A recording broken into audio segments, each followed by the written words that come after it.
vous apprêtez à écouter Connaissez-vous, le balado où l'on discute de handicap visuel. Et voici Martin Chouinard.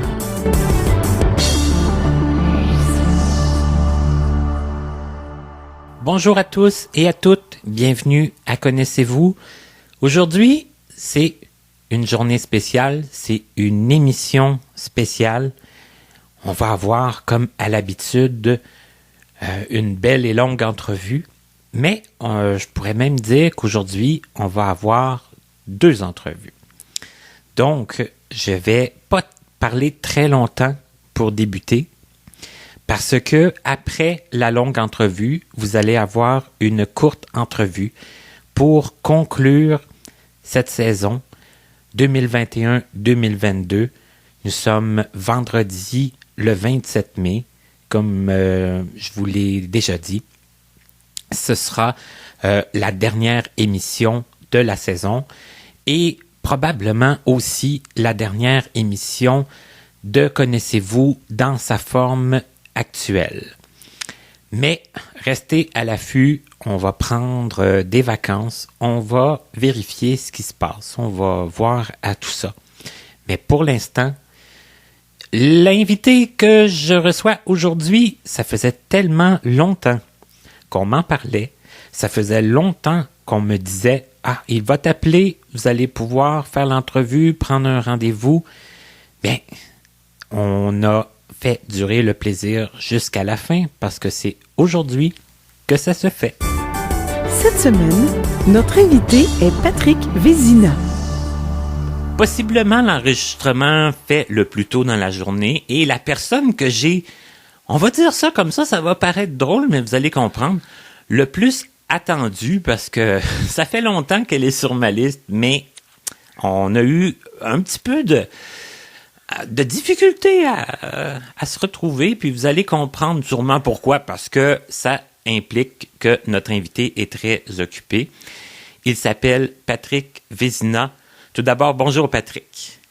Bonjour Martin. Et merci d'être là. Hein? C'est ça qui, comme on le disait avant de commencer d'enregistrer, c'est ça qui compte. Hein? On se retrouve enfin dans le sens où je crois que Monsieur Pierre Saint-Onge m'avait parlé de toi, puis tous tes amis, on a plusieurs amis communs aussi, me disaient « Ah oui, il va t'appeler. »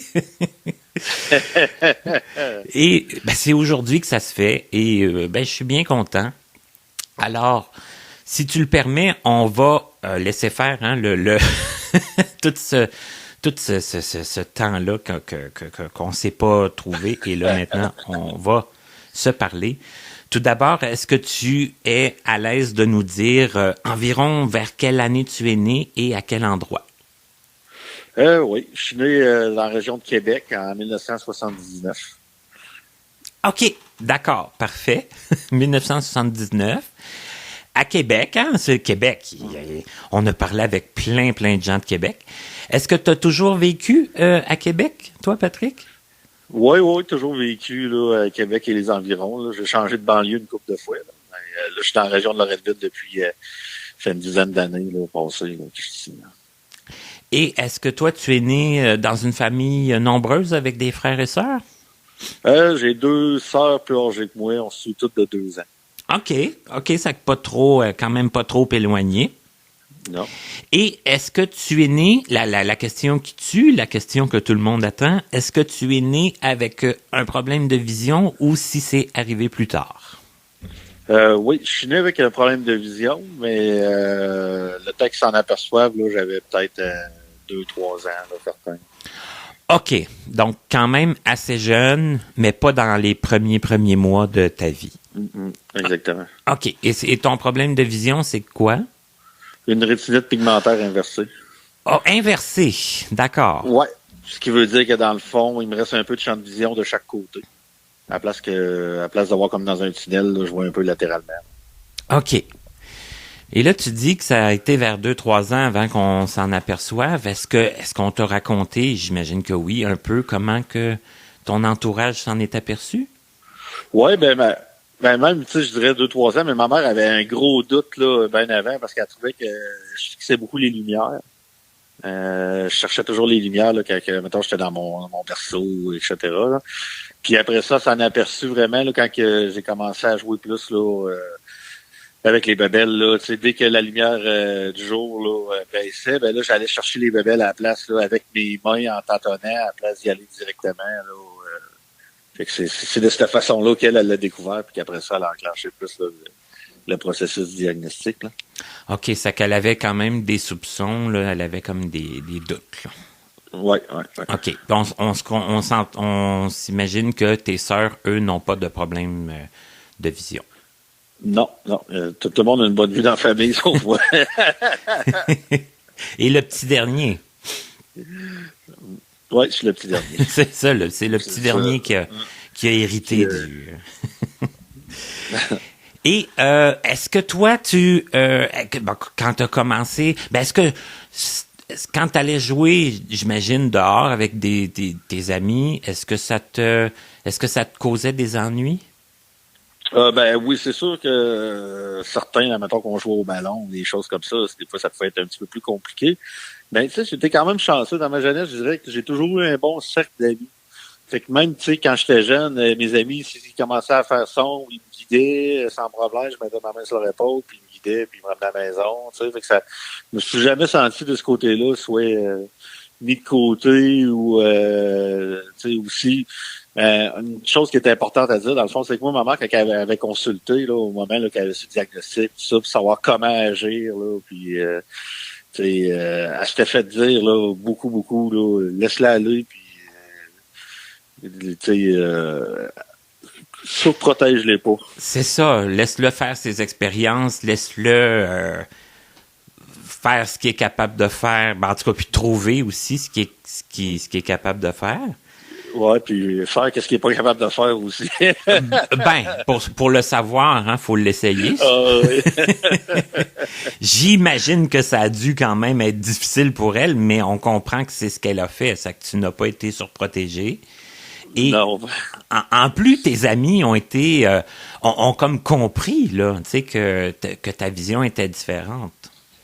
Oui, c'est ça. J'ai toujours tombé sur un bon cercle quand même, puis plus aidant que nuisible. Là, ça vraiment, ce côté-là, ça a été vraiment super. Là, je suis des souvenirs de ma jeunesse. Là, écoute, j'allais jouer au hockey le soir dehors, pareil, même si je voyais pas grand-chose.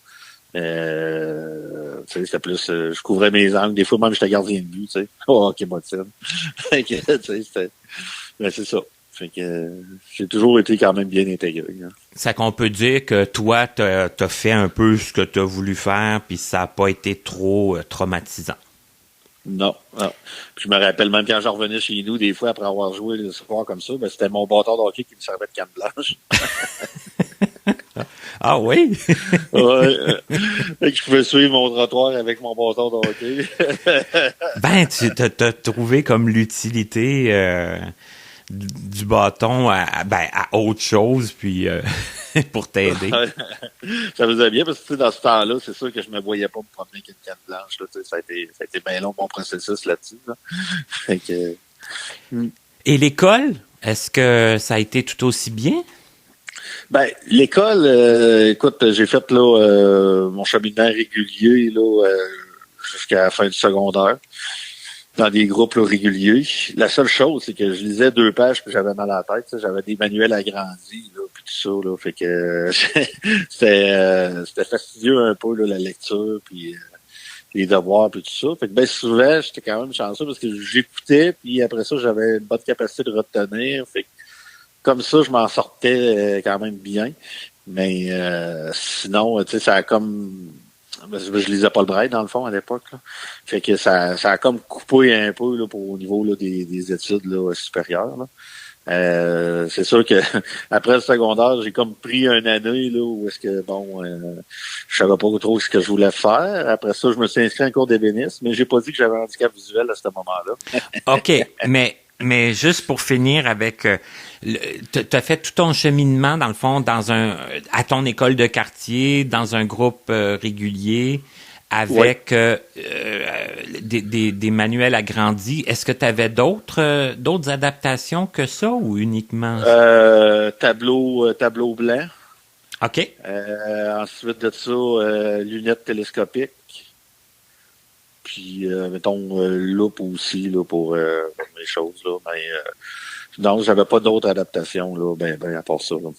Et puis, est-ce que toi, tu as senti que les professeurs étaient compréhensifs? Est-ce que tes collègues de classe étaient compréhensifs aussi? Est-ce que tu t'es senti bien intégré aussi? Oui. Puis, tu sais, j'ai encore des amis qui je parle régulièrement du secondaire, là. Fait que ça fait 25 ans qu'on est amis, là, tu sais. Fait que, oui, j'ai quand même, encore là, je suis tombé d'un bon noyau, là. Oui, puis c'est pas le cas de tous, hein. C'est ça que j'ai constaté à force de jaser avec des gens, puis c'est ça qui est plate pour ceux que ça a moins bien marché, mais en tout cas, on est très content que pour certaines personnes, ça a été mieux que d'autres. Ben, j'imagine que, tu sais, le handicap combiné avec, admettons, une intégration plus difficile, ça devait pas être reposant. Ben oui, mais tu sais, des fois, d'autres problèmes d'apprentissage, là. Toi, tu disais que tu écoutais, puis que tu retenais bien, puis tout ça. Mais il y a des gens qui avaient de la misère à écouter, à rester, tu sais, à rester concentrés. Ça fait que c'est sûr que ça aide pas. Non, c'est ça devait pas être facile. Et tu faisais l'éducation physique? Non, ça, je suis exempté. OK. En secondaire, j'ai été exempté de l'éducation physique, là, parce que après avoir mangé 2-3 ballons de basket en pleine chasse, là, on se tente pour comprendre qu'il y a un problème, là. OK. Mais au primaire, t'en faisais? Oui, au primaire, j'en faisais. OK. Là, le secondaire en tant que tel, est-ce que ça a été... est-ce que tu as remarqué un changement? Est-ce que ça a été difficile, le passage du primaire au secondaire?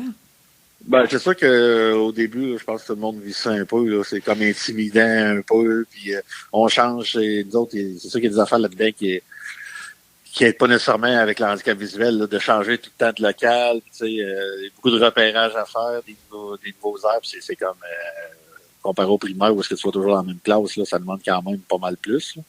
Mais sinon, après ça, l'intégration, tu sais, quand il est venu le cercle d'amis alentour qui s'est greffé, ça a comme été quand même assez facile, là. Est-ce que tu avais quand même des amis que tu connaissais du primaire qui ont suivi au secondaire ou ça a été complètement...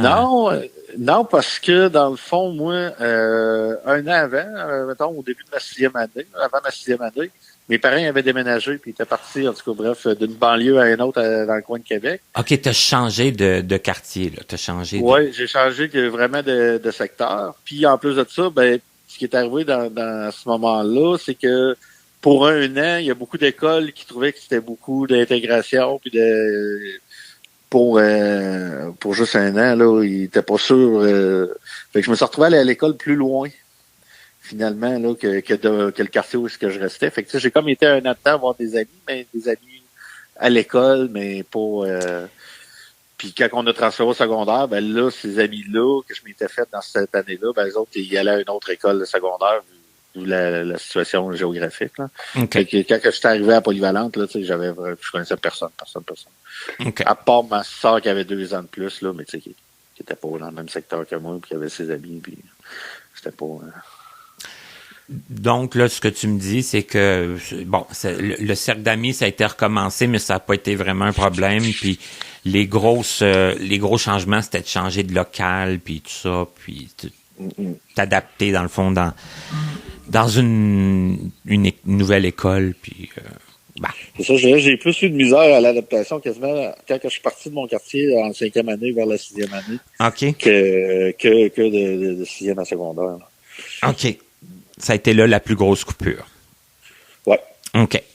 Et si je te demandais la matière, dans le fond, que tu aimais le plus, puis la matière que tu aimais le moins au secondaire?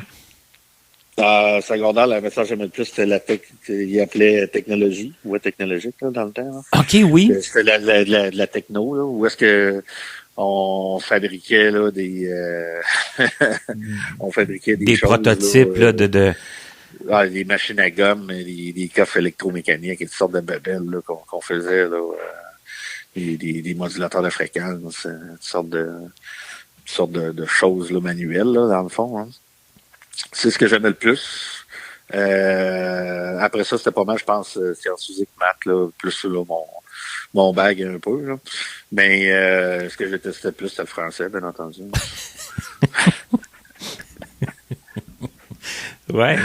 Ben, c'est l'inverse. C'est l'inverse de la majorité de mes invités, là, dans le sens que les mathématiques, c'est cool que tu...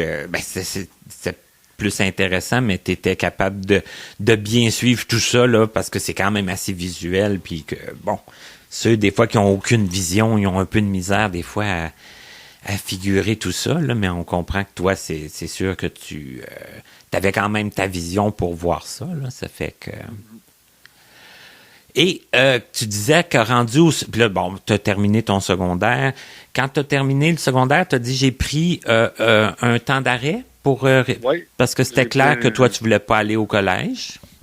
Ouais, ben, j'avais comme fait une inscription à Thetford Mines, mais tu sais, j'étais comme... je sais pas pourquoi j'avais fait ce choix-là, puis ça a comme pas marché finalement. Puis là, après ça m'a comme donné un an que j'ai fait bon.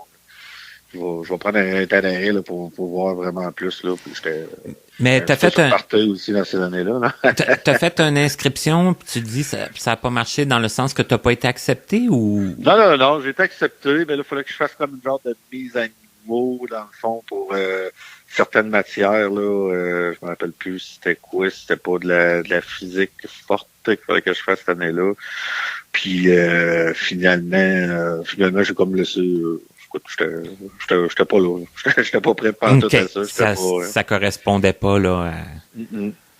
OK. Ça que là, t'as dit, je vais prendre ce temps-là pour, dans le fond, réfléchir à ce que je veux faire. OK. Et ta réflexion t'a mené à quoi? À l'ébénisterie, tu disais tantôt? Ouais. J'ai fait une inscription en ébénisterie. Je trouvais que ça avait l'air cool. Justement, j'avais toujours aimé là, jouer avec les outils, la voie technologique, tu sais, je trouvais ça génial. Fait que là, je me disais, crime, ça doit être un cours le fun. Puis, tu sais, un cours où est-ce que j'ai pas l'impression d'aller à l'école, là. C'est sûr que j'étais, tu sais, au niveau des matières plus académiques, là, français puis tout ça, tu sais, ça là, je l'avais déjà fait. Puis, tu sais, ça me... C'était lourd un peu pour toi, là, de... Ouais. Mm-hmm. Ouais, d'être dans les livres tout le temps. Puis, je me disais, c'est quelque chose que je vais bouger, que je vais me servir de des outils, que je vais apprendre à travailler. Beaucoup plus comme concret un peu. J'étais rendu là, je pense. Ça. Et là, tu t'es inscrit, puis tu disais en début d'entrevue que tu n'avais pas dit que tu avais un problème de vision, c'est ça? Ah non, c'est ça. J'avais pas dit que j'avais un problème de vision. Puis pire que ça, c'est que quand j'avais eu ma réponse, cette année-là, il y avait juste un cours qui démarrait. Puis je pense qu'il y avait eu une affaire comme 180 demandes pour 20 places, 25 places. Aïe, OK. OK. Fait que là, j'étais accepté, mais j'étais en 7e sur une liste d'attente. OK. Parce qu'il se doutait qu'il y en a qui allaient pas y aller, mais t'étais pas dessus.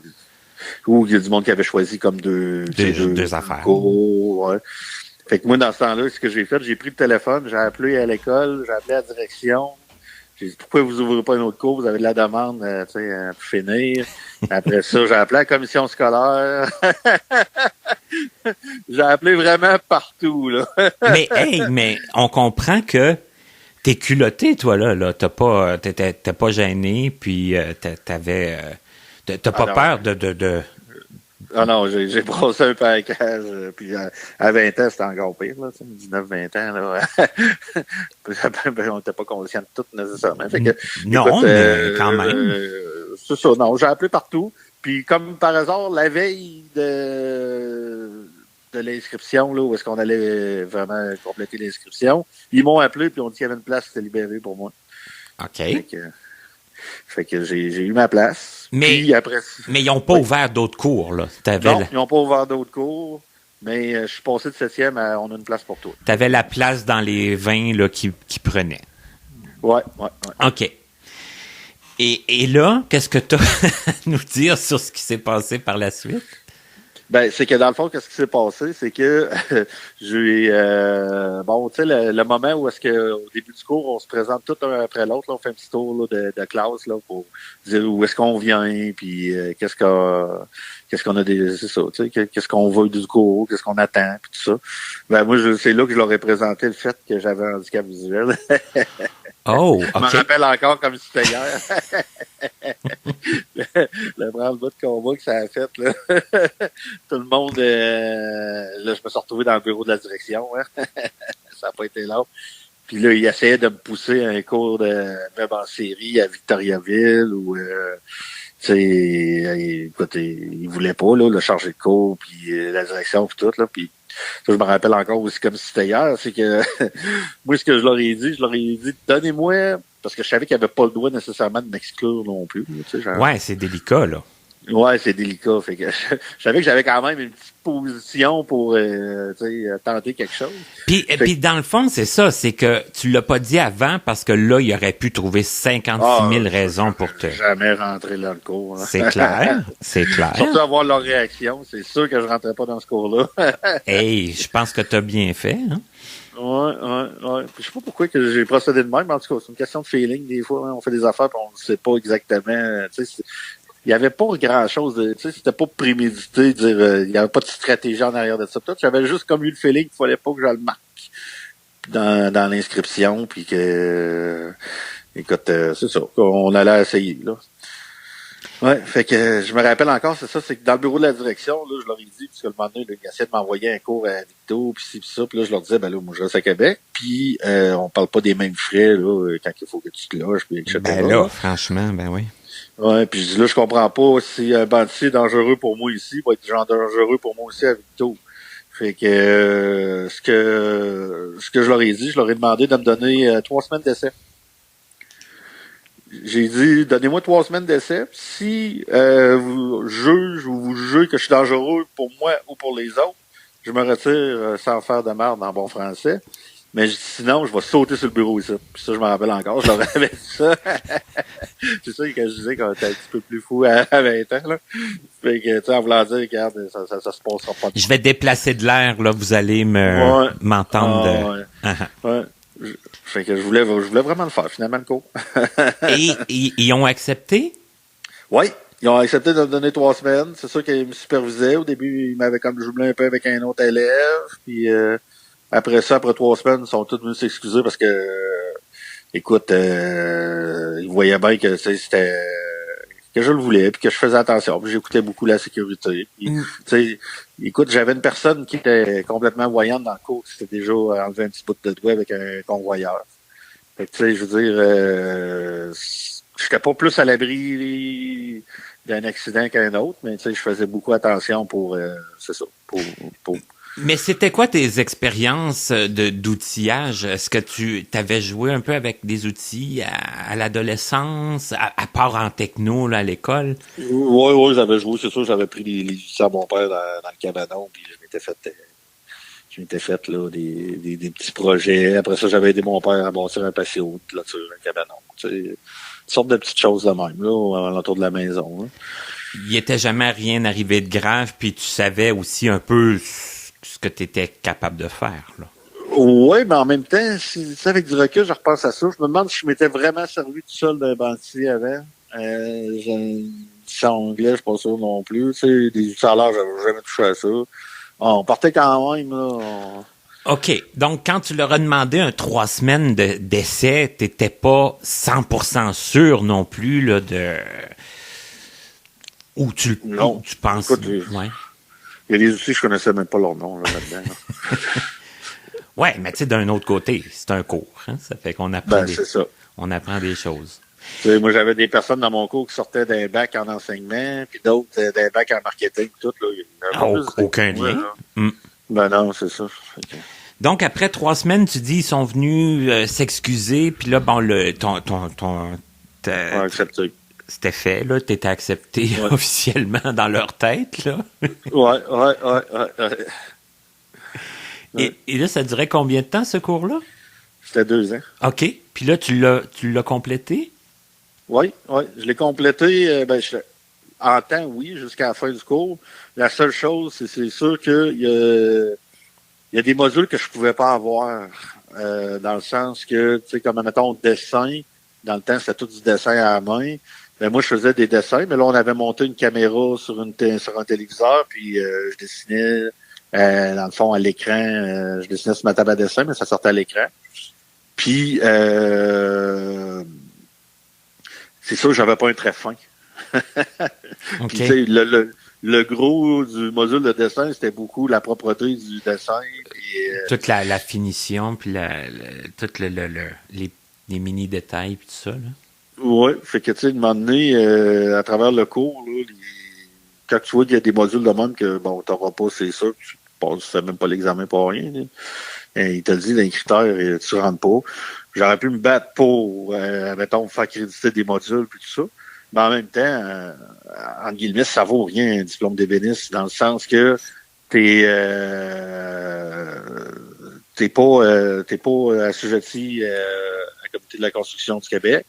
T'es pas, tu sais, t'as pas de place qui vont te demander ça comme prérequis pour l'embauche non plus. Tu sais, c'est pas comme un bac ou peu importe. Fait que moi, il y a un de mes profs là, qui complétait des modules justement pour enseigner. Là, c'était la seule affaire. Lui, il manquait des modules quand il avait fait son cours 15 ans plus tôt. Là. Puis il complétait des modules tout. Puis lui, il m'avait aligné, il m'avait dit, Pat, il dit, t'es ici, t'as la chance d'avoir une shop super équipée. Tu payes pas le matériel, essaye des affaires. Puis tu sais, il m'encourageait dans ce sens-là. Puis perds pas ton temps avec qu'est-ce que ça vaut pas la peine. Puis l'autre, le reste, ben essaye des affaires. C'est ça, focus sur ce que tu peux faire, puis ce que tu peux moins faire, c'est pas si grave là, que ça, comme tu dis. Non, c'est ça, il prend de l'expérience, puis même lui, ce prof-là, à la fin du cours, il était venu me voir, puis il dit que il venait d'arrêter sa shop là, pour enseigner et tout, puis il dit, j'aurai encore ma shop, il dit, je pense que c'est toi, j'engagerai ça, parce qu'il dit, tu visualises la chose pareil dans ta tête, ça va bien, tu sais, puis t'es autonome, tu pars de ton bord, puis on te demande de quoi, tu l'exécutes, puis tu y en voir à la fin, là, tu sais, tandis que... C'est que tu l'as impressionné, là, quand même. Ouais, quand même, je pense. Puis toi, ça allait? Je veux dire, t'étais satisfait d'avoir persévéré, puis de l'avoir fait, puis... Oui, j'étais satisfait. C'est juste que quand je suis sorti de là, par exemple, là, je me suis comme frappé un peu plus. Même au niveau du stage, je me suis comme frappé un peu plus à la réalité du marché. Là. OK, parce que là, il y avait un stage à faire, puis là, c'était plus... c'était pas... Ben là, tu vois, le stage, premier matin de stage, finalement, je suis arrivé là, puis j'en avais parlé de ma vision là, avant de pogner ce stage-là. Tout, c'était une shop d'armoire de cuisine, justement. Puis là, finalement, quand je suis arrivé sur place le matin, puis tout ça, puis c'était pas une place qui était super éclairée non plus, puis en tout cas, bref, il me faisait perdre mon temps. Je déballais des portes, nettoyais des moulures, tu sais, j'étais pas là pour ça, là. C'est ça, ça avait pas vraiment de lien non plus, là. Non, puis tu sais, la journée même, le matin, quand je suis parti sur l'heure du dîner, j'étais arrêté voir un petit artisan avec qui que je parlais souvent. Des fois, j'arrêtais. Il faisait du petit meuble en pain, là, d'inspiration québécoise, là. Puis j'étais arrêté le voir. Puis lui, il était tout seul dans sa shop. Fait que quand je suis revenu à l'école, là, à la fin du midi, là, je m'étais déjà relocalisé pour un stage, là. Fait OK, que, ça t'a changé de stage? Ouais, j'ai changé de stage. Puis là, ça, c'était drôle parce que le prof, le chargé de cours, quand je suis arrivé dans le bureau, il a comme commencé à me tomber dans la face parce que il disait que j'avais pas assez bien expliqué mon handicap, puis que là, j'allais brûler une place de stage. Puis, c'était un peu la vieille mentalité. Puis là, tu sais, j'avais comme totalement fermé la gueule parce que j'avais déjà, je regarde, là, je commence demain, je suis relocalisé là, puis après ça, quand il était venu me voir à ma place de stage, faire son suivi, puis tout ça, écoute, puis même je me rappelle qu'après le stage, quand on faisait des exposés, puis que lui en a parlé de la place, comment il a trouvé ça, j'avais été un des privilégiés parce que moi, j'avais monté du meuble, j'avais vraiment fait de A à Z du meuble, j'avais forgé des peintures, j'avais, tu sais, c'était un petit ébéniste là, qui se débrouillait quasiment pas d'outillage, là, fait que j'avais vraiment appris beaucoup. Je m'étais même monté une table de nuit pour chez nous. Tu sais, je veux dire, c'était super. J'avais vraiment un beau stage, là. La seule affaire que je regrette dans ce stage-là, dans le fond, c'est qu'après ça, il m'a offert si je voulais continuer à compléter mon stage, tu sais, aller plus loin, là, puis il m'a regardé encore un bout, mais c'est sûr qu'il n'y avait pas les moyens nécessairement de me payer. Ben, écoute, j'aurais dû rester là. J'aurais dû rester l'aider pendant un bout, là, mais tu sais, à 20, 22 ans. Ben, c'est ça. T'avais, j'imagine, d'autres projets. Ben ouais, puis là, moi, je me voyais rentrer sur le marché du travail sans problème, là. Et là, bon, on comprend avec ce que tu viens de dire que ça s'est pas passé comme tu pensais. Pas tout. Écoute, vraiment pas. Mais que s'est-il passé? Ben, c'est que dans le fond, moi, oublie celle-là, quand je cognais à des portes là, pour travailler dans une shop, là, c'était comme impensable pour eux autres que je travaillais avec ça. Là, c'était toujours la question d'assurance, puis ça marchait pas, puis j'avais pas la confiance non plus que je peux avoir aujourd'hui, là, à 19-20 ans. Là. Oui, je sortais d'un cours, mais tu sais, quand tu sors d'un cours, t'as appris tout un peu, mais en même temps, t'es pas comment je dirais, t'es pas encore performant, là, tu sais. C'est sûr, tu sais, on apprend, comme tu dis, hein, on touche à tout. OK.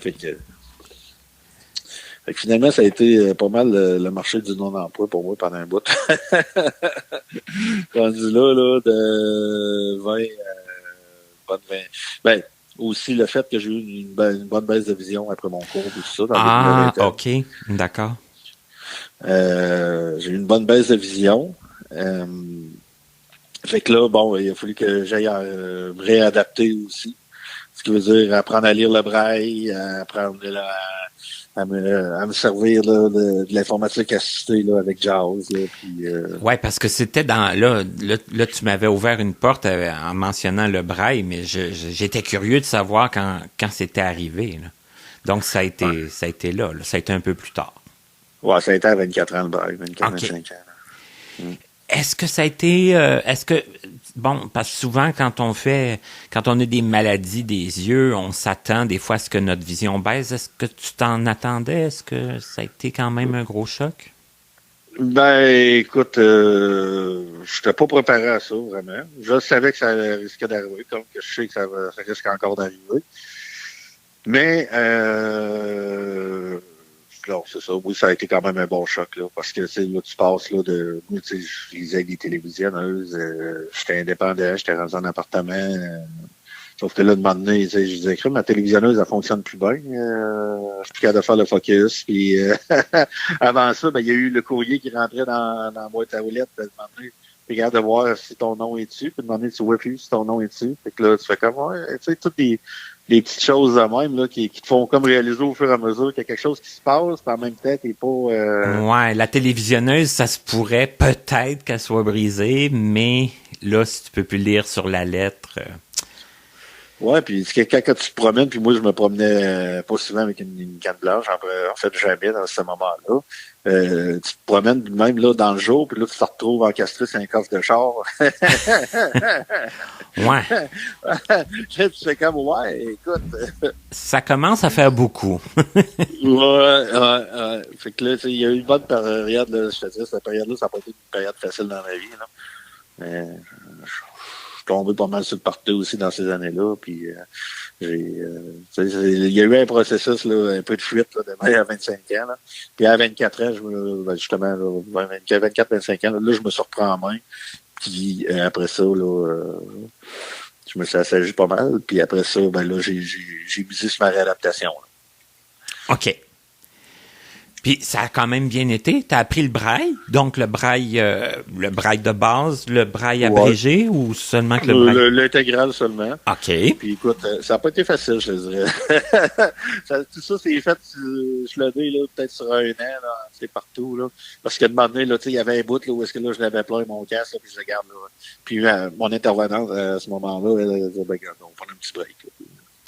T'en reviendras. Puis j'avais été chercher aussi ma méthode de clavier, tu sais, fait que, puis sachant que je n'étais pas discipliné à le faire tout seul à la maison, ben là, je descendais à l'IRDPQ là, en autobus là, pour aller me réserver un local, m'ouvrir un local, puis écoute, tu es là pour 1h30 de temps, puis fais tes leçons, puis tes pratiques tout seul, puis tu sais, je me forçais à y aller pour c'est ça, pour me discipliner. Là, c'était plus motivant pour toi d'y aller sur place que de le faire chez toi tout seul, là. Ben, tu sais, c'était un rendez-vous fixe ou est-ce que je m'en allais faire ça? Même si tu allais être seul puis travailler de ton côté, là. OK. Exactement. Mais t'as finalement, ça a fonctionné, tu sais, t'as réussi. Ouais. Puis, Oh, ouais, non, ça a fonctionné. Je dirais que, tu sais, je suis pas, là, c'est sûr que le braille avec l'informatique, je m'en sers moins, tu sais, puis je pense que le fait de l'avoir appris quand même un petit peu plus vieux comme ça, tu sais, je regarde, là, j'ai des amis, là, qui sont tellement fluides, là-dedans, là, que, ouais, excuse-moi, je sais pas si on entend que ça coupe un peu, j'ai juste une deuxième ligne, je vais la laisser passer. Puis, non, ça va. Ouais, c'est ça. Fait que, tu sais, je suis pas le plus performant là-dedans, mais je suis capable de me débrouiller. Puis, c'est ça. Tu sais, j'ai comme la réadaptation, c'est quand même bien faite. Puis, je suis allé me chercher aussi à ce moment-là, je suis allé me chercher un chien guide. Ah, OK. Fait qu'il y a eu l'adaptation en même temps sur la mobilité. Là. Oui, parce que pour les gens qui savent pas, avoir un chien, ça nécessite quand même d'être bon en mobilité, là, d'être capable de bien se débrouiller, puis de...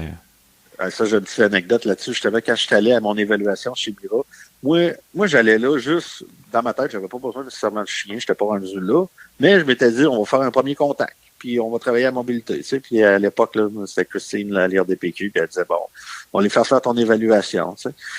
Fait que je sors de la vanne de Mira, on est à Saint-Hyacinthe, je sors de la vanne de Mira, puis je laisse la canne sur le banc du truck. OK. Puis là, ils disent, ouais, mais là, ta canne, tu sais, je vois, mais je pas oublié ça pour conduire l'entrée, je m'en sers pas. Je quand même je dépirais ma canne ici, ça servira pas à grand chose. Fait que je dis, OK, c'est correct. On va t'observer, tu sais. Là, ils me donnaient, là, bon, des petites épreuves à faire, là, que j'appelle. Puis là, je les faisais, mais là, après ça, ils sont venus me voir, puis ils ont comme dit, hey, tu te débrouilles bien. On le voit à l'œil, là, tu tournes la tête, t'écoutes quand même, tu y vas, mais là, demander t'hésites, puis là, t'es pas sûr, parce qu'il va pareil. Fait que là, t'es crissement dangereux, tu sais, t'es comme... Fait qu'ils ont dit, oui, on va te jumeler avec un chien, mais avant ça, faut que tu travailles ta mobilité, là, t'as l'ouvrage à faire avec la canne, justement, puis tout, là. Fait que, ils m'ont comme squeezé un peu dans le processus, mais ça a été bon, là, tu sais, justement, là, de retravailler la mobilité, puis ouais. comment ça marche. Puis... Ils t'ont squeezé dans le processus, mais ils t'ont fait réaliser aussi que, bon, tu prenais des risques, là. Oui, totalement, là. J'étais cowboy pas mal. Et ça, ton premier chien, ça s'est fait à ce moment-là, donc, finalement, ça n'a pas été juste comme un premier contact, ça a été... Ouais, ça a été, tu rentres en classe dans, mettons, 3 mois, bébelle de même. Genre, OK. Exactement, c'est quoi le délai, là, mais... OK. Ouais. Puis là, ça te convenait? Là, tu disais, bon, ben, là, tant qu'à avoir pratiqué ma mobilité, ma canne, puis tout ça, je vais y aller avec un chien? Ouais, ben écoute, tu sais, puis j'étais pas quelqu'un qui avait eu des chiens dans sa vie. C'est comme, ben écoute, oui, je vais essayer ça, puis...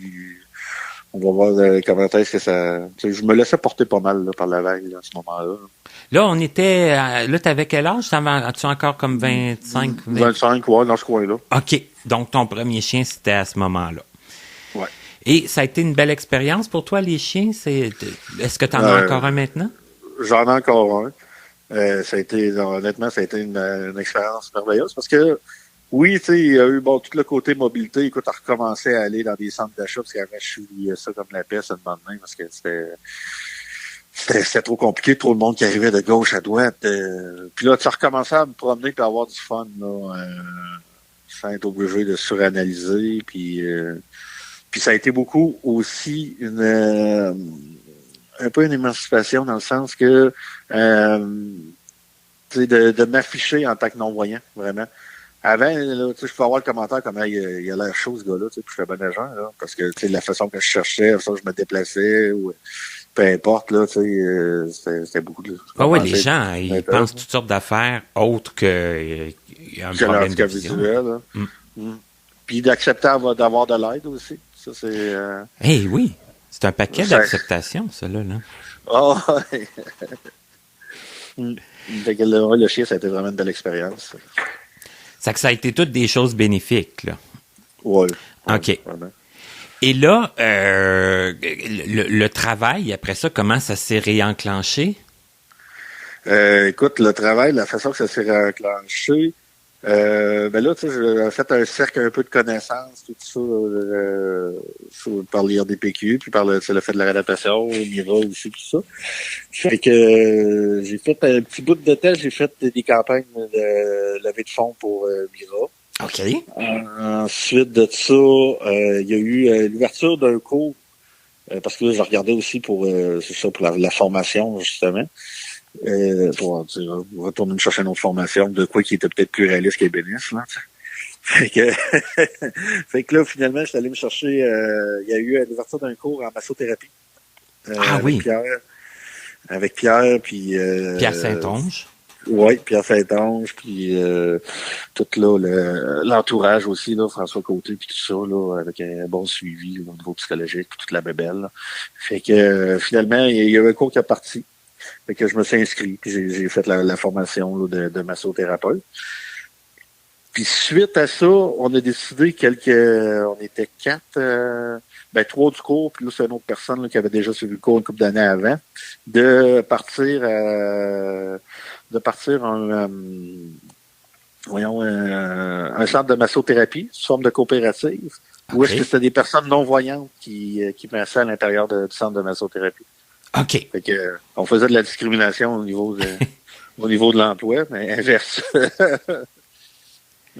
Et ça a fonctionné un certain temps? Ça a bien fonctionné? Ou ça fonctionne encore? En fait, là, moi, je me suis aperçu à ce moment-là que donc, je trouvais plus à avoir monté le projet, à avoir fait les rénovations dans le local avant de l'ouvrir, que d'être massothérapeute. OK, on revenait comme aux travaux manuels de matériaux, là, et non pas sur le corps humain, là. Oui. On revenait avec ça, puis ensuite de ça, monter le projet aussi, faire les démarches là, soit pour certaines subventions, soit pour la location d'un bail commercial ou toute la bébelle, là, toute la structure alentour. Là. On était en collaboration dans le fond là, à ce moment-là avec la Fondation Cécitas là, qui partait le projet avec nous autres. Là, fait que bref, on a mis ça sur pied. Puis après ça, j'ai fait moi peut-être pas tout à fait, un petit peu plus qu'un an là, ou un an tapant. Puis à travers ça, de moment donné, je faisais encore des journées que je travaillais pas, j'allais encore faire des levées de fonds pour Mira. Puis j'ai connu quelqu'un là-bas là, qui nous chauffait dans le fond. Puis lui, il était dans une réorientation de carrière. Puis il m'est arrivé avec un projet un peu fou. Puis un moment donné, il m'appelle, puis il dit, j'ai un projet à te présenter. Puis le projet, c'était de partir à un restaurant dans le noir là, à Québec. Ben oui, c'est vrai. Ben oui. Fait que, puis là, tu sais, il avait entendu parler de moi au niveau aussi on se connaissait déjà un peu, mais après ça, il avait entendu parler de moi au niveau là, justement, là, des portes qui avaient été cognées, là, ben, ils disaient tout, ben, écoute, appelle Pat, et, tu sais, il vient de tout faire le processus, il sait, puis je m'étais quand même, je pense, quand même assez bien démarqué au niveau du projet, fait que, écoute, il va faire de partir sur cette aventure-là. Fait que finalement, j'ai lâché la massothérapie. Mais là, le centre a continué à rouler, là, quand même, plusieurs années après, là. Puis, j'ai fait ça, puis après ça, moi, je suis parti, là, pour, mettre sur pied, là, le restaurant, là, le 6e sens, là. Hey, quand même, hein? Parce que, tu sais, c'est à force de parler avec des gens, j'entends parler d'un projet, j'entends parler d'une personne, puis une autre, puis à un moment donné, ça fait comme une espèce de casse-tête qui se complète, là. Oui. Non, fait que ça, ben, le restaurant, j'ai collaboré à son, bon, c'est ça, a mis sur pied après ça l'ouverture. J'ai fait 7 ans, j'ai travaillé 7 ans de temps à l'intérieur. Comme serveur? Ouais, comme au début barman. OK. Puis après ça, serveur. OK. Puis je m'occupais de gérer l'équipe de serveurs là, au niveau là, des horaires puis toute la petite gestion. Oui, parce qu'il y a une dame, en tout cas, avec qui j'ai fait une entrevue qui a mentionné ça, là, qu'elle avait envoyé son CV à toi, je pense, là, pour travailler puis tout ça, là. Ça fait que. Ouais, on a recruté, on a eu à travers ça, on a eu une formation aussi avec l'école hôtelière, puis non, ça a vraiment été un beau projet, c'est ensemble. Ça a vraiment été quelque chose de bien. C'est juste que là, parallèlement à ça, je m'étais acheté une maison, qui était comme un petit peu mon rêve, là, d'avoir une maison. Puis là, c'est sûr que quand j'avais acheté ma maison, j'avais choisi la maison avec de la place pour être capable de me faire un garage en arrière parce que je voulais avoir de quoi pour m'amuser avec des outils. Fait que j'ai bâti, l'année après, j'ai bâti mon garage. Puis après ça, j'ai fait des petits traîneaux pour le resto. Là, je me suis acheté de la machinerie. Là, c'est parti en vrille. Je suis tout équipé en industriel. Là. Hey, quand même, hein? Ah oui. Puis j'ai commencé à faire des contrats pour un entrepreneur, des cuisines. Puis là, c'est parti de même. Là. Fait que là, je faisais les deux, là, je te dirais les 4 dernières années, mettons, du resto. J'étais pas mal là, je faisais pas mal les deux. Là. Fait que j'étais au restaurant, après ça, j'étais dans le shop le matin, j'allais au restaurant le soir. Samedi soir, ben on finit tard, je finissais à 1h. Après ça, je me levais à 5h, j'allais installer une cuisine le dimanche avec quelqu'un, puis tu sais. Ça fait que là, quand les gens me disaient, mais nos amis communs me disaient que t'avais pas de temps, là, c'était vrai, là. T'avais des méchantes journées de fou, là. Ouais, j'avais des bonnes journées, Puis de moment donné, ben c'est ça, j'ai eu à faire un choix. On avait peut-être plus les mêmes visions que mon associé, tout ça. Puis lui, là, il était rendu au bout où est-ce que, tu sais, il aurait aimé soit que je choisisse un ou que je choisisse l'autre, là. Soit la restauration qui m'amenait quand même une belle stabilité, tu sais, niveau financier puis tout ça. Ou là, c'est sûr que les contrats s'agrandissaient aussi. Fait que j'avais moins de temps un petit peu pour le resto. Mais en tout cas, j'essayais quand même d'être assez présent, mais c'est ça. Fait que j'ai eu un choix à faire, puis finalement, j'ai décidé de me lancer dans le vide avec les bénéficiaires à temps plein. Quand même, hein, ça fait qu'assez audacieux, aventurier, je sais pas comment quel terme. Fou! Ça, j'aurais jamais osé, là, par exemple. Ça n'a rien de rationnel, tu sais, comme choix, là. Et puis la première année, là, tu sais, en plus, on dirait que c'est la journée que tu décides vraiment de te lancer dans quelque chose à temps plein. Où est-ce que j'ai fait, mettons, là, c'était peut-être ma 5e année là, que je faisais de l'ébénisterie, là, puis la première année que j'ai décidé de faire ça à temps plein, ça a été ma pire année d'ébénisterie au niveau contrat, tu sais, que j'en ai eu le moins pour...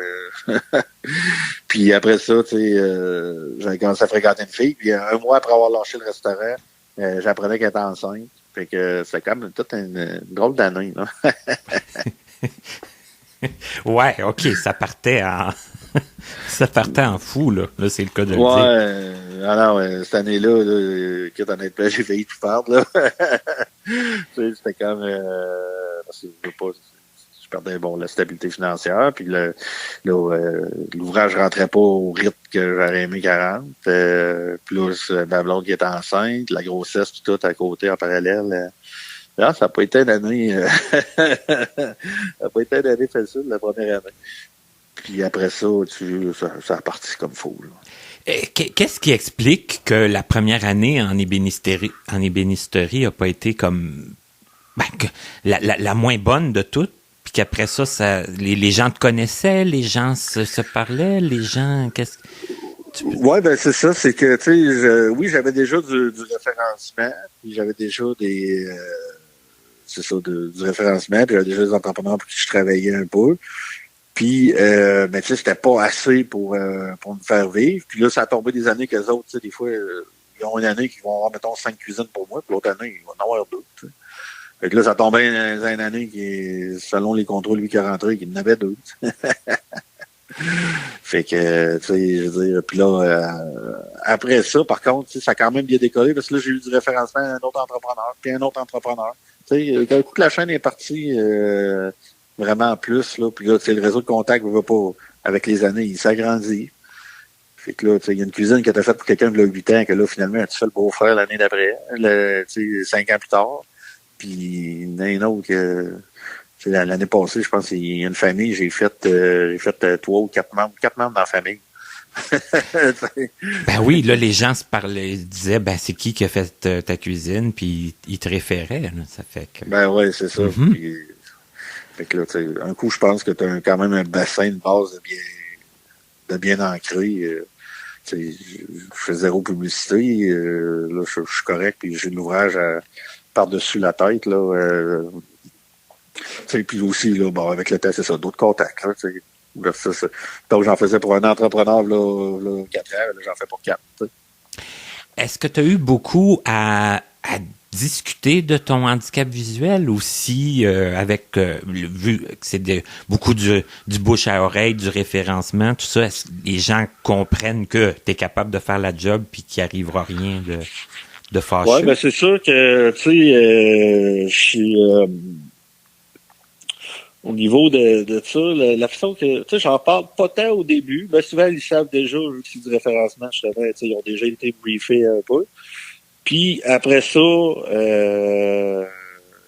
quand je me mets à parler de technique, que je me mets à leur, à leur montrer qu'est-ce que je fais, puis le pire, c'est de montrer ce que je fais. C'est pas le gars qui prend des photos, fait que c'est comme, tu sais, ils viennent à l'atelier, mettons, tu sais, je leur explique un peu les choses, puis je les mets en confiance, puis je suis quand même assez fort sur le côté technique, fait que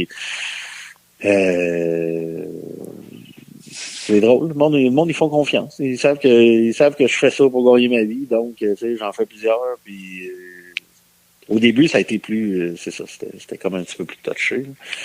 Mais à ce temps, je suis confiant, puis je me sens à l'aise dans qu'est-ce que je fais, tu sais. Il y a un autre entrepreneur qui me parlait au début, il dit on a comme le syndrome de l'imposteur. Fait qu'il dit on travaille là-dedans, on sait qu'est-ce qu'on fait, mais tu sais, on se sent jamais 100% à l'aise. Il dit là, avec les années, on comprend que oui, là, c'est vrai, là, tu sais, on est là-dedans, on fait ça, puis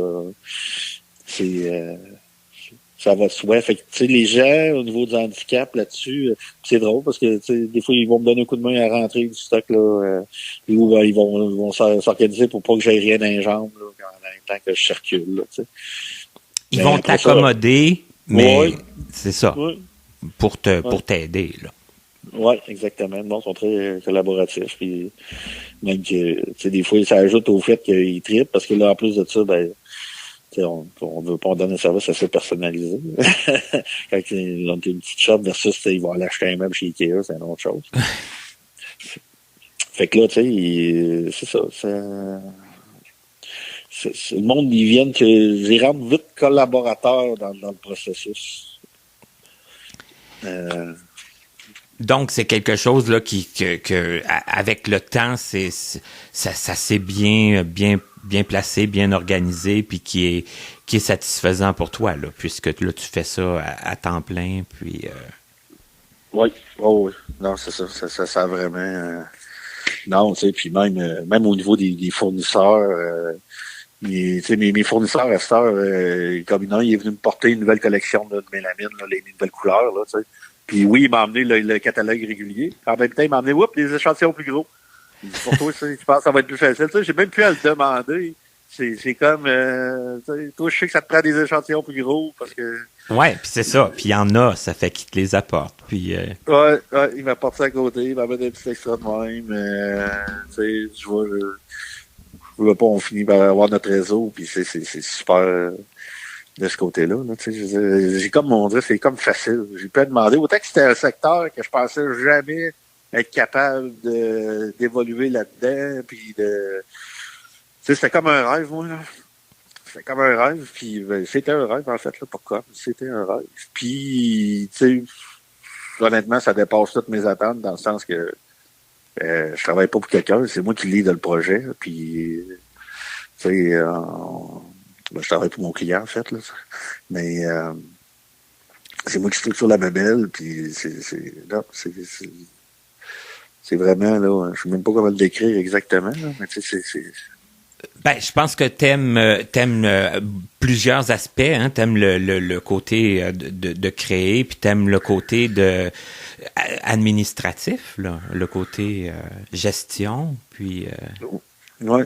Puis le fait que c'était chaque un peu comme ça, je parlais du centre de massothérapie, d'avoir monté le projet, puis demander quand j'étais sur le bord de quitter, puis tout ça, le centre de massothérapie, j'avais parlé avec M. Côté, puis il m'avait dit ça, il dit l'important, c'est pas tant, parce que tu sais, j'avais l'impression comme de laisser tomber de quoi un peu trop tôt, là. Mais il dit l'important, c'est pas tant de rester là, c'est juste que ça a été tellement formateur que là, tu pars vers quelque chose d'autre qui va t'amener à un autre niveau, quelque chose de différent. C'est ça, c'est pas parce que t'aimais pas ça, c'est pas parce que ça a mal fonctionné, c'est juste parce que justement ça t'a apporté, ça t'a vraiment guidé vers d'autres choses. Autant que ça m'a formé, que le resto m'a formé dans le service à la clientèle, puis dans toutes la vente, le ci, le ça, que là après ça, je suis rentré en ébénisterie, puis ça a quand même bien été, là. Oui, puis on le sent de la façon que tu nous l'expliques, puis c'est merveilleux. Je sais pas s'il y a autre chose que tu voudrais nous dire à propos du travail avant qu'on glisse peut-être vers autre chose. Non. Le travail, je pense qu'on a fait un bon bout de chemin. Parce que moi, il y a une chose que je veux parler, je sais pas si tu vas être d'accord, mais je t'avais vu aussi à une émission, un projet de télé que tu avais participé, je crois, avec Jean-François Mercier. Oui. Comment c'était arrivé, ça, ce projet-là? Comment tu avais accepté de participer à ce projet-là? Ben écoute, c'est totalement de la faute de mon ami Étienne. Bon, OK. On va le chicaner. Dans le sens que c'était lui qui avait eu un contact pour ça, puis finalement, lui, ça fitait pas dans son horaire cet été-là, puis il m'avait comme passé à la POC un peu, là, il avait parlé de moi à la production, puis bref, j'avais eu une entrevue, puis finalement, j'avais rentré dans ce projet-là, là, mais c'est vraiment Étienne là, qui m'est arrivé avec ça. Là. Puis toi, ça te plaisait? Comment que ça a été une belle expérience pour toi? Oui, ben moi, je voyais ça comme justement une nouvelle petite aventure, pas trop longue quand même. C'est une affaire qui parlait pas. C'est une affaire de 4 jours au total tout, là, à peu près. Là, fait que, puis je me disais que la télé, oui, j'avais fait souvent des reportages, là, tu sais, mettons, soit j'avais fait à Ami Télé dans le temps, j'avais fait à TVA là, pour les ouvertures de commerce, tu sais, puis je n'avais fait des entrevues radio aussi, toutes sortes de choses comme ça. Mais la télé vraiment là, comme plus tournée là, sur une couple de jours, tout ça, ben, je trouvais ça m'intriguait là. de voir qu'est-ce que ça allait donner. Puis oui, ça a été une belle expérience, là. Ça a été une expérience, là. Puis en plus, j'avais mon ami Josué qui était là en même temps que moi. Ben oui. Fait que c'était comme des petites vacances, là. Ouais. Il y avait Lise Veilleux, puis il y avait une autre personne, je me souviens plus, c'était qui? Je sais pas si toi, tu t'en souviens. Caroline, il me semble que c'est ça, Caroline, oui, de Trois-Rivières. Je ne me rappelle plus du nom de famille. Ah, c'est ça, parce qu'il y avait il y avait Josué que je connaissais un peu, il y avait Lise Veilleux que je connaissais. Et les deux autres, là, à ce moment-là, je vous connaissais pas. Hey, mais c'est fantastique. Puis, est-ce que tu as le temps d'avoir des loisirs autres que le travail, ou si on n'a pas le temps pour ça?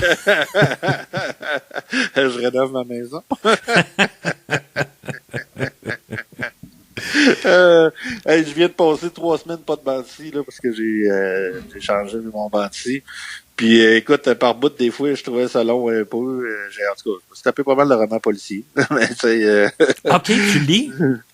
Ouais, ben je lis, j'écoute. Ouais, livre audio ou synthèse. Ouais, exactement. Mm-hmm. Livre audio. Oui. Quand même. Sinon, je te dirais que les dernières années, les loisirs ont été assez tranquilles la paix. Là, j'aimerais cet été là, m'acheter peut-être un tandem. Essayer d'aller en faire un peu, là, puis recommencer à marcher un peu plus.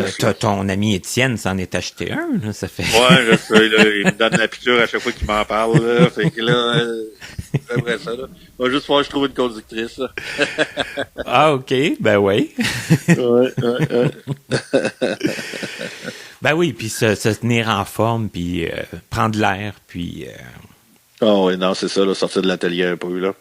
Puis, fait que, non, c'est ça. Je passe beaucoup de temps, puis c'est comme, l'année dernière, c'était complètement fou, fait que, j'étais tout le temps dans l'atelier, là.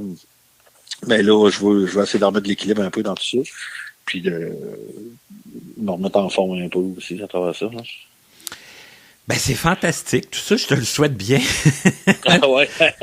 À trouver des activités, tu sais, être occupé, tu sais, savoir quoi faire de son temps, c'est une chose. L'équilibre, c'en est une autre, hein. C'est un autre, Ouais. un autre dossier. Ouais, surtout quand on est passionné par quelque chose, là, des fois, c'est dur, là, puis j'ai un tempérament un peu excessif, fait que, tu sais, quand j'aime dans quelque chose, c'est ça. Tu t'investis à fond, c'est ce qu'on sent. Ouais. Hey, c'est fantastique. Je pense à moins que je me trompe, qu'on a fait un pas pire tour de ton historique, de ton histoire. Ouais, quand même. Je sais pas s'il y a des choses que tu veux ajouter ou si tu considères que c'est bien comme ça. Non, je pense que c'est bien. C'est bien. Ben, en tout cas, je pense que c'est sûr qu'on aurait pu continuer à, Ouais, à raconter on peut parler longtemps. des anecdotes, puis toutes sortes de situations très, très longtemps. Mais ce qu'on en retient, parce que je retiens toujours quelque chose d'une entrevue que je fais, hein, c'est que la persévérance, hein, puis le côté de pas avoir peur de cogner à des portes, de pas avoir peur d'essayer des choses, de pas avoir peur de se retirer d'un projet aussi quand on sent que on est appelé ailleurs. Hein. C'est pas tout le monde qui a le guts de faire ça. C'est quand même pas rien. Moi, je me dis souvent que je peux essayer quelque chose, je peux me tromper, je peux me planter en bon français, mais je veux pas vivre avec le regret de pas l'avoir essayé. Et c'est vrai, les regrets, là, on essaie d'éviter ça le plus possible. Fait que des fois, ça pèse dans la balance quand j'hésite trop, là, je suis comme, on va essayer, là. On verra après. T'es pas balance, toi? Non, moi, je suis scorpion. Ah, juste à côté. Ouais, juste à côté. Ben, en tout cas, un gros merci, Patrick, d'avoir accepté, d'avoir pris du temps pour participer au projet. Moi, de la façon, en tout cas, qu'on me parlait de toi, je trouvais que c'était un plus de t'avoir dans ma liste d'invités. Donc, un gros merci. Puis, on souhaite pas bonne chance, on souhaite merde, hein, dans la continuité des projets, puis de trouver, hein, comme on disait tantôt, l'équilibre dans tout ça. Ça fait que... On fait un gros merci, Martin. Merci à toi. Bonne continuité. Merci pour le projet. Et voici Katia Darèche. Vous savez, moi, des fois, j'aime ça boucler la boucle, comme on dit, en tout cas d'une certaine façon, parce que j'avais le goût de reparler avec ma grande amie Katia Darèche, qui a été la première invitée de la série Connaissez-vous en mars 2017, pas 97, hein, 2017, et avec qui aussi on avait parlé pour notre spécial de Noël en 2018. Tout d'abord, bonjour Katia. Bonjour Martin. Et merci d'être là, je suis content parce que c'est spécial aujourd'hui, la 200e de Connaissez-vous. Jamais. Mon Dieu, ça donne des émotions même, je dirais. Moi, oui. J'ai suivi ça de près. J'ai été ta première invitée. Je t'ai reçu à un moment donné toi-même à ta propre émission. Ben oui, c'est vrai, j'avais oublié ça aussi. Oui. Et puis je suis devenue la présentatrice de Connaissez-vous et tout ça. Fait que ça a quelque chose pour moi qui est très précieux. Je porte dans mon cœur beaucoup ton projet, puis je suis contente que tu m'aies invité pour la 200e. Et ce qu'on a su aussi avec le temps, mais que là, t'as pas redit, c'est que tu as orchestré plusieurs entrevues aussi qui ont été enregistrées chez toi. Ça fait que ces entrevues-là que tu as orchestrées, tu y as assisté, forcément. Ben oui, certains. Il y en a eu plusieurs. Oui, dans différents appartements, en plus. Absolument. Dans plusieurs appartements où j'ai habité, avec des amis qu'on a connus, avec qui on est allé à l'école, puis avec des amis à moi de la France que je t'ai présenté par la suite, qui sont aussi devenus tes amis. Mais quand ces gens-là venaient, on faisait on organisait des connaissez-vous. Il y a eu plein de choses qui se sont passées, puis souvent on faisait comme pour pas trop que ça paraisse, mais parfois je me mettais à rire. Ah, pas le choix, hein, parce que ça vendait le punch, là. Parce que je pense que l'émission la plus comique, elle a eu lieu chez vous, parce que, en tout cas. Je pense que oui, c'est celle de Miguel, hein. C'est celle de Miguel. On m'en a tellement parlé souvent de celle-là. Ouais, mais tellement. Moi, je la ris encore aux larmes, là, quand je l'écoute. C'était vraiment, c'est tout un raconteur, puis Ben oui. C'est sûr que on peut pas faire autrement que de rigoler. Puis les gens qui le connaissaient, ou même ceux qui le connaissaient pas, puis qui sont tombés sur cette émission-là. Aïe. Ceux qui le connaissaient pas ont très bien été capables d'imaginer, puis ceux qui le connaissaient ont eu des souvenirs impérissables. C'est vraiment tout qu'un numéro, mais bon, un beau numéro, un numéro comique. Bien sûr. Mais toi, ma chère... nous aussi, Martin, tu te rappelles que nous aussi, on en a eu une émission rigolote tous les deux, justement, je pense que c'était ça, 2018. Ben oui, au spécial de Noël. Mon Dieu, on a ri, on a perdu le contrôle totalement. Ce que les gens savent pas même, c'est que il y a un bout qu'on a coupé, hein, parce que on riait bien plus longtemps que ça, je pense. On riait trop, puis bon, tu sais, on a, comme tu dis, on a perdu le contrôle un peu, ça fait que... C'est pas très difficile non plus. Non. Mais toi, ma chère Katia, en 5 ans, il y a dû en arriver des choses. On parlait justement de tes quelques déménagements. T'es pas déménagé de très loin, mais t'es déménagé quelques fois. Et puis, il est arrivé toutes sortes de belles choses aussi en 5 ans, là. Oh mon Dieu, oui. Ben, en fait, oui. Ce qui a été de plus extraordinaire, c'est que pendant que tout le monde était sur pause avec la pandémie, moi, j'ai commencé à faire plein de choses. D'abord, j'ai commencé à animer à la radio, sur le web. Donc, j'ai commencé mes émissions Destination Country sur Radio-Québec Country. Et ça, dès le début, ou presque, là, j'ai commencé le 3 avril, donc 2020.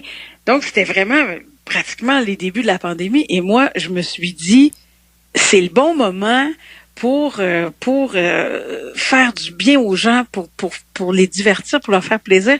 Ils ont que ça à faire, écouter la radio ou qu'importe d'autres médias, mais la radio, entre autres. Et puis, j'ai commencé. Ils ont du temps, ils ont vraiment le temps. Ils sont pas dans plein de sorties parce qu'on n'avait pas le droit. Donc, je me suis dit, c'est le meilleur moment pour revenir au micro. Donc, j'ai commencé ça et au début, c'était une petite émission de 2 heures le vendredi soir, mais là, il y a eu toute une belle augmentation. Maintenant, j'en fais pendant 4 heures le vendredi, hein, dans un premier temps. 4 heures le vendredi, 3 heures le samedi, 2 heures le dimanche. Donc, c'est devenu, j'ai créé un monstre, je sais pas trop. C'est plaisant. Puis, à l'occasion aussi, je faisais des petits lives sur Facebook où je chantais un petit peu pour mes fans. Et puis, c'était le fun aussi de faire ça. Maintenant, je le fais plus, il y en a plein qui le font. Donc, je laisse la place à d'autres. Mais à un moment donné, j'en faisais presque à toutes les semaines des lives. Mais peut-être qu'un jour, j'en referai, hein, mais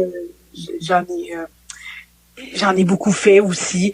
Et puis, en plus, en même temps que je faisais tout ça, j'ai préparé un album. Oui. Ça, c'est vraiment trippant, comme on dit, là. Ça faisait 18 ans que j'en avais pas fait. Et puis, mon Dieu, c'était mon rêve, puis l'occasion ne s'était pas présentée. Et puis, j'avais eu beaucoup d'ennuis de santé. Et puis, il y avait eu plein d'empêchements qui contrecarraient mon idée de faire un album. Mais là, finalement, oh là là, ça m'a été offert sur un plateau par S-Very et toute son équipe qui ont accepté d'être, qui m'ont offert, même c'est même pas moi qui leur ai demandé, qui m'ont offert de produire cet album-là. Et je suis arrivée avec 12 nouvelles chansons en février 2021. et ce qui est extraordinaire là-dedans, c'est que j'ai assisté d'assez près quand même à la création de cet album-là, parce que je me souviens que même quand t'as su que t'allais le faire, l'album, ben j'étais là, puis dans le peu de temps qu'on a pu se voir pendant la pandémie, puis tu recevais des chansons, puis des maquettes, oui. puis tu me faisais entendre ça, puis... Oh oui, toi, Martin, t'entendais les maquettes vraiment par les auteurs-compositeurs eux-mêmes. Oui. Puis même quand je recevais des chansons que j'ai pas prises, t'as entendu aussi ce que j'ai pas pris. J'ai tout entendu, ben oui. Tout, ce que j'ai gardé, ce que j'ai pas gardé, puis ce que j'ai fait transformer même. Ben oui, parce qu'il y a eu des transformations quand même assez incroyables. Oh oui, vraiment. Il y a vraiment eu toutes sortes de choses, et puis toi, t'as assisté à tout ça. Et je suis tellement contente parce que tu m'as encouragé là-dedans, t'étais content pour moi, puis tu me disais ce que t'aimais, puis comment tu voyais les choses. Puis ça, c'est important quand on enregistre quelque chose de nouveau. Ça prend un bon public aussi, mais sincère, et puis des bons amis comme toi, ben ça donne la vraie opinion. Ça dit la vérité, puis c'est ce que ça prend, puis... moi, j'aimais ça, là, tout te faire entendre. Et puis jamais j'aurais pensé de toute façon pouvoir vivre ça d'aussi près, là. Ça fait que c'est incroyable.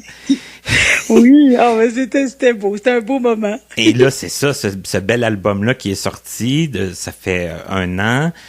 Et, oui. Et ça va bien, c'est fantastique, la réaction est bonne. Oh oui, tellement. C'est un album de... Moi, j'appelle ça des chansons qui font du bien. Il y a rien de triste là-dedans. Il y a pas de dépression là-dedans. Il y a pas de désespoir. Mais il y a du Katia Darèche, puis Katia Darèche n'est jamais déprimée. Fait que c'est des chansons qui sont vraies. C'est ma vérité en tous les cas. Puis à date, en tout cas, j'ai des belles réactions. Je suis très, très, très heureuse de ça. Et là, j'aimerais qu'on dise aux gens comment faire pour se le procurer, parce que l'année passée, j'en avais fait tirer un. Et là, des fois, il y en a qui me le demandent, là, comment faire pour se le procurer, parce que on peut pas se le procurer dans les magasins. Non, c'est ça, malheureusement. Évidemment, il est en ligne là, sur toutes les plateformes numériques et de streaming et tout, là, ça c'est sûr. Mais pour le CD physique, ben, j'ai envie de te dire, Martin, que ils peuvent m'écrire parce que l'adresse est un petit peu longue. OK. C'est une adresse de site internet où on peut le commander. Ça se fait très bien une fois qu'on sait ça, mais je vais pouvoir aider les gens avec ça, là. Ça se fait très bien à partir de là. Ça se commande, c'est un virement Interact ou une transaction PayPal, et puis hop, l'album est chez vous dans le temps. Expédié là, par la poste. Oui, exactement. Sans problème, là. Exactement. Puis les gens, ils ont plusieurs façons aussi de communiquer avec toi. Là, je veux dire, toi, t'es accessible sur les réseaux sociaux. Sur Facebook, Katia Darèche. C'est pas compliqué. Il y a 2 Katia Darèche sur Facebook. Katia Darèche tout court, c'est ma page artiste, puis Katia Darèche privé, c'est mon compte personnel. Donc, il y a pas moyen de me rater. Là, ça aboutit à la même personne. Oui, c'est ça. Exactement. Et en plus, ben, j'aimerais ça que tu nous dises, bon, on l'a dit vite fait, là, mais t'es à la radio, à Radio-Québec Country. Ça, c'est une radio Internet. Oui, exactement, que les gens peuvent même attraper avec leur Vita Stream. Ben oui. Oui, elle est là et bien là. D'ailleurs, grâce à mon ami Émile qui m'a aidé à faire les démarches pour qu'elle soit là. Donc, si vous avez un stream, vous allez être capable de capter Radio-Québec Country. Sinon, avec Google Home, avec Alexa, vous dites « Joue Radio-Québec Country » et bingo, ça va jouer. Sinon, via TuneIn, c'est sûr. Et moi, je suis là les vendredis soirs de 18 à 22 heures, les samedis après-midi de 14 à 17 heures et les dimanches, quand il n'y a pas d'émission en direct, d'un endroit. Je suis là aussi de 14 à 16 heures, mais ça, pas toujours, là, ça dépend de ce qui se passe dans les spectacles, là, mais vendredi, samedi, en tout cas, je suis toujours là, c'est sûr. Et moi, je vais faire ma petite proposition. Le vendredi soir, c'est mon moment préféré. Moi, là, c'est le moment où je me dis même que le vendredi, là, tant que tu seras là, moi, je vais être là parce que c'est rendu comme ma petite routine du vendredi, de dire j'arrive chez moi, je soupe, je prends un petit verre, j'écoute Radio-Québec Country, je prépare ma petite demande spéciale, puis ça bouge le vendredi soir, là. Oui, c'est ça. Les deux émissions, en fait, ont vraiment, j'ai fait exprès pour qu'elles aient un cachet complètement différent. Donc, le vendredi, je me dis, là, c'est la soirée où, hey, là, c'est le week-end, puis on décroche, on veut s'amuser. Alors là, c'est de la musique qui bouge, qui swing, puis mais là-dedans, il y a toujours les demandes spéciales quand même. Puis le samedi, ben là, c'est comme la variété. Là, le samedi, je vais partout, des ballades, des chansons qui bougent, de tout. Et souvent, le samedi, je me prends une petite portion entrevue parce que j'aime beaucoup aussi découvrir les artistes, qu'on les connaisse un peu mieux. Puis quand ils ont des nouveaux produits à nous offrir, ben j'aime ça leur donner la chance de venir en parler, présenter 3-4 chansons et nous en parler. Donc le samedi, c'est-à-dire il y a un petit peu plus de parlotte là parce qu'il y a des entrevues, il y a des chroniques aussi à toutes les 2 semaines avec Yette Faubert, ma petite chroniqueuse préférée qui vient faire des capsules. Donc, c'est complètement différent. Mais oui, le vendredi, moi aussi, j'ai comme une fébrilité parce que je me suis ennuyée des auditeurs toute la semaine. Puis là j'arrive, puis je suis vraiment contente. Mais tu parlais aussi d'entrevues, mais tu as un nouveau projet aussi qui est commencé récemment. Oh oui, là, je fais des entrevues. Là, ça, c'est fou, là. Parce que je reçois les artistes chez moi. Alors, c'est vraiment enregistré comme ça et on le dit parce que ça s'appelle Katia reçoit. Et tu reçois pas dans un studio, là. C'est chez vous, dans la... C'est chez nous, mais avec une très bonne technique, là. Ça sonne pas. On n'est pas dans la cuisine avec les casseroles puis le lavabo qui coule puis le lave-vaisselle qui marche, là. C'est pas ça. Mais oui, c'est chez moi, puis on passe 1 heure avec l'artiste, on lui pose des questions, puis tu sais, c'est très, très bien préparé, donc on essaie d'aller un petit peu plus loin, son enfance, tout ça, puis même des petites questions en rafale, des petites questions spontanées, des trucs drôles qui se produisent pendant ces entrevues-là, des petits témoignages aussi, on fait intervenir des gens que ces artistes-là aiment particulièrement, des proches ou des artistes qu'ils admirent et tout ça. On fait plein de choses. Et ça, bien, c'est diffusé sur Mix Country, qui est une autre radio web. Diffusé sur Mix Country, mais éventuellement, ça sera distribué partout comme n'importe quel balado. Donc, accessible en tout temps, accessible en tout temps, partout là, ça va aller là évidemment. Mais en tout cas, vous pouvez m'écrire aussi pour ça. Je vais pouvoir tout vous expliquer ça. Mais ça aussi, ça me tient beaucoup à cœur parce que je rêvais d'avoir mon propre balado et ça y est. C'est extraordinaire. Puis en plus, ben c'est ça. On pourrait tellement jaser longtemps, mais je sais que les gens peuvent t'écrire puis te parler, même si c'est pas pour c'est ça, même si c'est pour même si c'est juste pour jaser, on va jaser. C'est ça, il y a pas de problème pour ça, je suis pas inquiet. Hey, on va se laisser là-dessus parce que sinon la 200e va être elle va durer le temps de la 201e aussi. C'est ça. Un gros merci d'avoir pris du temps, non seulement pour être mon invité, pour être ma coordonnatrice d'entrevue, ma présentatrice. Oui, ça me fait tellement plaisir. Mais merci d'être mon ami aussi, parce que... Oh ben, mon Dieu, ça c'est pour la vie, puis merci d'être mon ami aussi. Et ça, c'est une affaire, ça se détruira jamais, puis quoi qu'il en soit, dans n'importe quel projet, si je peux t'appuyer de quelque façon que ce soit, c'est certain que la réponse est déjà oui. Ben, on s'appuie mutuellement de quelque façon que ce soit. Oui! Et c'est ça qui est extraordinaire, c'est ça qui est merveilleux. Je profite de l'occasion là pour saluer tout le monde qui nous écoute. Allez écouter Katia aussi. Je vous invite à prendre soin de vous. Hein, on n'est pas encore complètement sorti de cette pandémie, mais on est là pour essayer de vous distraire. Donc, faites attention à vous et à une prochaine.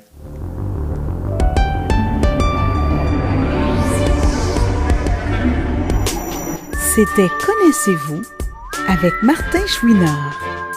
Collaborateur bénévole. Présentatrice, Katia Darèche. Recherchiste, Pierre Saint-Onge. Montage, Frédéric Gauthier. Mise en ligne, Stéphanie Carrasco. Musique, Stéphane Pilon. Pour toute question, commentaire ou si vous désirez écouter ou réécouter nos entrevues, visitez notre site web au www.martinchouinard.com. En terminant, il est important de prendre note que les opinions émises par les invités entendus dans ce balado leur appartiennent et ne reflètent pas nécessairement la pensée des collaborateurs de Connaissez-vous. À bientôt!